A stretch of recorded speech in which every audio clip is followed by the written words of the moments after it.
Petit Papa Noël. Peut-être qu'à ce moment de l'épisode, tu te dis que Manon a vraiment raison, que son papa chante comme une casserole. Aujourd'hui, c'est l'épisode numéro 2 et on continue de parler des critiques. Dans le premier épisode, je revenais sur les 2 facteurs qui faisaient qu'une critique était très blessante. L'émetteur. Est-ce que c'est une personne à qui tu accordes beaucoup d'estime, beaucoup d'amour? Et le sujet. Est-ce que ce dernier résonne beaucoup en toi? Je t'avais aussi expliqué que, comme dans toutes les situations, on a 3 choix. La fuite, le combat ou la capitulation. Dans l'épisode d'aujourd'hui, je vais avoir pas mal de temps pour vraiment que tu comprennes ce que c'est accueillir une situation, accueillir une critique. Donc je vais rapidement revenir sur l'exemple que je t'avais donné, à savoir cette personne qui viendrait toquer à ta porte. Et puis je vais prendre tout de suite un exemple très concret, très contextuel, qui va te permettre de comprendre ce que moi j'ai mis pas mal de temps à assimiler. Salut à toi, tu es sur le podcast Dépasse-toi. Je suis Sylvain Viens et je partage avec toi toutes les connaissances et les outils que j'ai acquis à travers de nombreuses lectures, réflexions et expérimentations en tout genre. À la fin de cet épisode, tu ne seras pas plus riche financièrement, ni plus beau ou plus belle physiquement, mais je peux te promettre que tu auras appris quelque chose qui te servira dans la vie de tous les jours. Tous les mardis, à 6h30, je te proposerai un épisode qui te permettra de gérer au mieux les difficultés que tu traverses, ou au contraire de profiter au mieux des opportunités qui s'offrent à toi. Je te propose aussi de t'abonner à la newsletter, car c'est dans celle-ci que j'irai encore plus loin avec toi.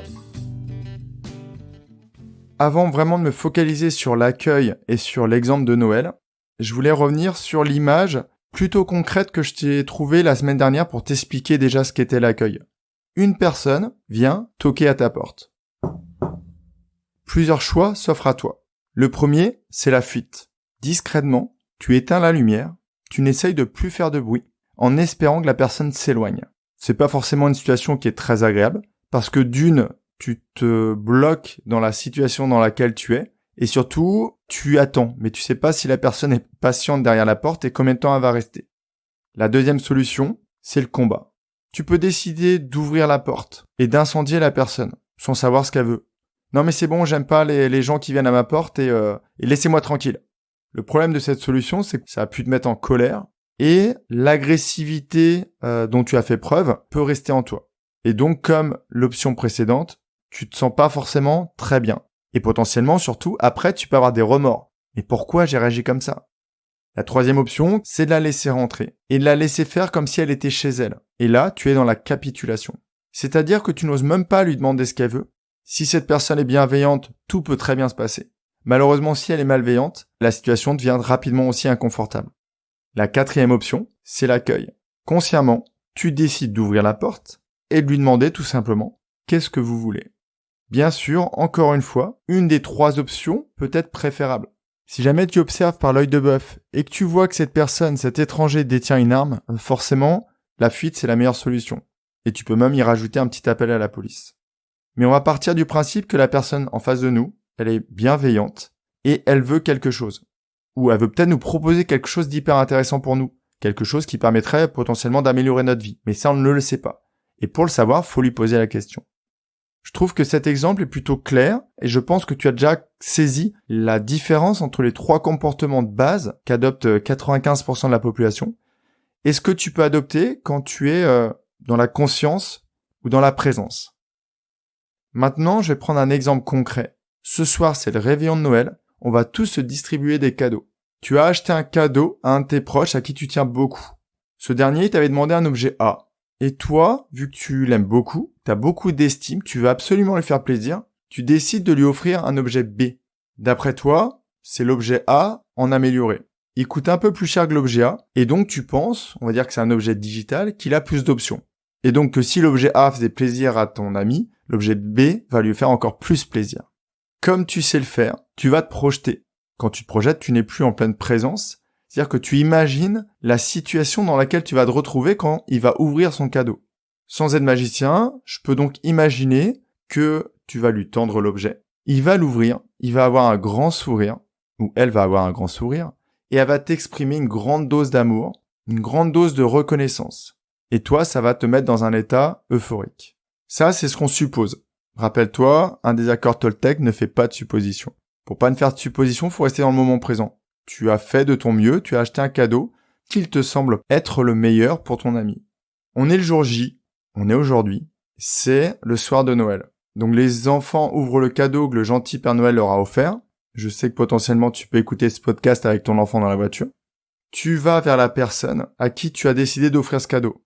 Tu lui tends le cadeau et elle l'ouvre. Malheureusement, la réaction de la personne te surprend.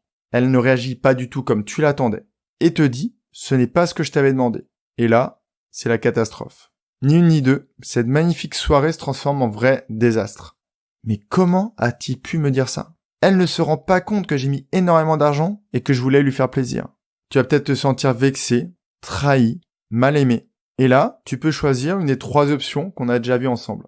La fuite, tu pars t'isoler pour cacher ta colère. La capitulation, tu restes pantois devant la personne à qui tu voulais faire plaisir. Et en fait, tu sais pas comment réagir. Mais tu es extrêmement blessé au fond de toi. Ou alors tu attaques. Et là, potentiellement, c'est le drame. Pas seulement pour toi, mais pour toi et la personne, voire tout le monde. T'es jamais content, tu te rends pas compte de ce que je fais pour toi, tu vois comment le reste de la soirée va se passer. Maintenant, revoyons cette situation, sachant que tu as écouté cet épisode, et que tu as compris comment on pouvait accueillir une situation qui pourrait paraître compliquée, ou une critique. C'est toujours le même contexte. Sauf que là, au moment où la personne ouvre son cadeau, tu es dans une posture d'accueil. La réaction de la personne en face de toi est exactement la même, sauf que tu as choisi la 4e option.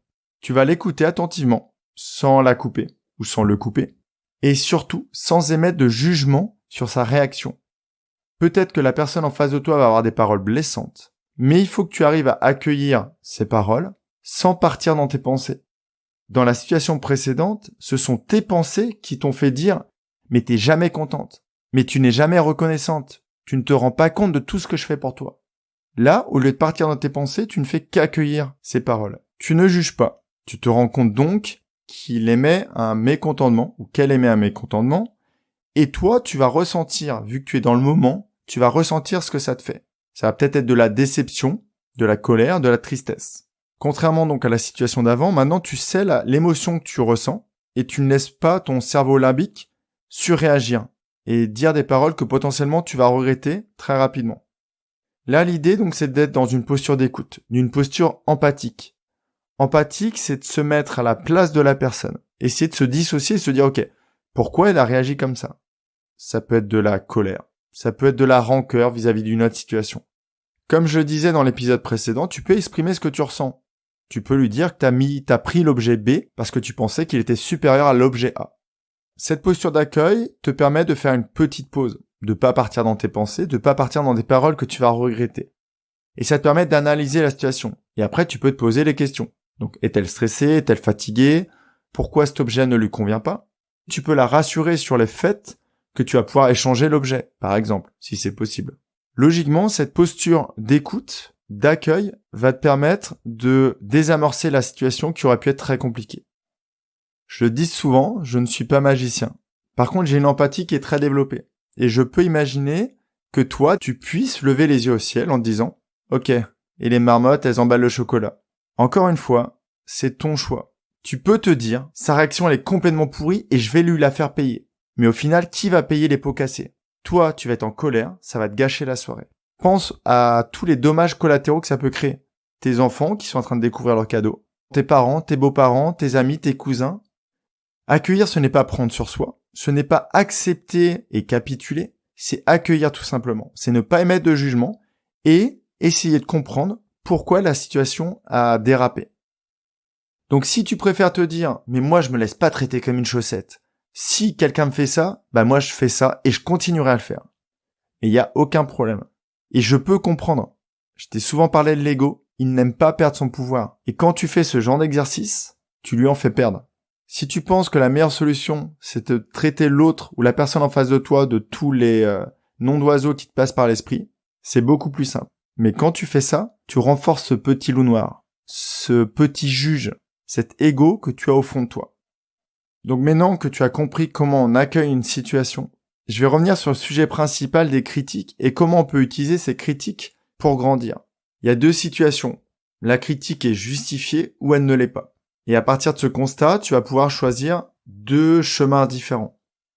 La critique est justifiée. Manon qui me dit « Papa, tu chantes comme une casserole ». Si jamais cette critique était venue résonner en moi, j'ai une solution toute simple, c'est que je peux prendre des cours de chant. Donc d'un côté, Manon ne me critiquera plus, donc je ne ressentirai plus la douleur que ça aurait pu me faire si ça m'avait fait quelque chose. Et de l'autre côté, je continue de m'améliorer, je développe une nouvelle compétence. Si on reprend l'exemple du cadeau de Noël, on peut dire que la critique est justifiée. La personne t'avait demandé un cadeau A et toi tu lui offres un cadeau B. L'idée n'étant pas de t'incriminer, mais tu peux te poser la question, est-ce que c'est vraiment pour faire plaisir à la personne à qui tu offrais le cadeau, ou est-ce que c'est pour toi te rassurer sur l'amour qu'il va t'apporter, ou qu'elle va t'apporter? Encore une fois, tu vois, c'est un moyen d'avancer et potentiellement d'identifier quelque chose que tu pourrais changer en toi. Maintenant, la deuxième situation, la critique, elle est injustifiée. Ce qui ne t'a pas empêché de l'accueillir. Tu n'es même pas de jugement sur ce qui t'est dit. Comme je te l'ai dit, peut-être que la personne en face de toi, elle est stressée, elle est fatiguée, mais tu peux le comprendre. Et tu l'acceptes. Et tu te rends compte que le fait d'accueillir, ça va te mettre dans une situation qui est plus confortable que de combattre ou de fuir. Et encore une fois, ce n'est pas de la facilité. Ce qui est génial dans l'accueil, c'est que c'est complexe à mettre en place, mais que quand tu l'auras mis en place, tu vas en profiter. Donc la critique n'est pas justifiée. Mais le fait d'avoir réussi à avoir cette posture d'accueil, ça t'a permis de développer des compétences personnelles, telles que donc l'écoute, la vraie, pas celle où tu pars dans tes pensées, celle où tu commences à juger ou dans laquelle tu commences à te projeter. Et aussi, ça t'a permis de travailler ton empathie. Cette capacité à ressentir ou à te mettre à la place de la personne que tu as en face de toi. Cette posture d'écoute va aussi te permettre d'être en pleine présence, en pleine conscience. Et c'est encore un pas vers une vie où tu es pleinement conscient à ce que tu fais et à ce que tu ressens. Accueillir une critique, c'est donc ne pas l'accepter, mais tu peux le faire par la suite, comme je viens de te le montrer. Soit tu l'acceptes, tu considères qu'elle est vraie et tu essayes de faire en sorte de la corriger. Soit tu considères qu'elle est fausse, qu'elle n'est pas justifiée. Même dans ce cas-là, tu as adopté une position, une posture qui t'a permis d'évoluer et de devenir quelqu'un de potentiellement meilleur en communication et meilleur en écoute. Ce sont des qualités humaines qui sont vraiment indispensables pour être épanoui dans la vie. Et ce sujet est tellement fondamental. Et l'accueil, ça fait appel à beaucoup d'autres notions. La pleine conscience, la pleine présence. Tu es là, tu n'es pas dans tes projections à imaginer ce qui va se passer ou dans tes ruminations à penser ce que tu aurais dû faire. Quand la personne accepte ton cadeau, l'ouvre, il ne faut pas que tu sois en train de te dire « Ah zut, j'aurais dû prendre l'objet A ». Tu es là, tu es en face de la personne et tu accueilles ses réactions, ses paroles, du mieux que tu peux. Je te souhaite un superbe Noël. J'ai décidé, et j'espère que tu ne m'en voudras pas, de ne pas faire d'épisode la semaine prochaine. Je vais aussi un petit peu me reposer. Je vais aussi en profiter pour aller me baigner. Et j'adore me baigner dans l'océan à cette période de l'année. Je te dis à dans 15 jours. J'espère vraiment que tu vas passer de superbes fêtes de Noël. Et je te donne rendez-vous en 2020 pour, je l'espère, encore une année très enrichissante. Tu peux compter sur moi pour faire le maximum, pour t'apporter tout ce que j'ai compris et tout ce qui a fait que 2020 sera encore meilleur que 2019, qui a été largement meilleur que 2018. Et j'espère que ce sera le cas pour toi aussi. Je pense que la magie de Noël est déjà en train d'opérer en moi, car j'ai failli te quitter en utilisant la formule que j'utilise pour mes meilleurs amis. Donc je vais essayer de pas m'emballer. Je te souhaite vraiment le meilleur pour cette fin d'année. Prends bien soin de toi. À très très vite.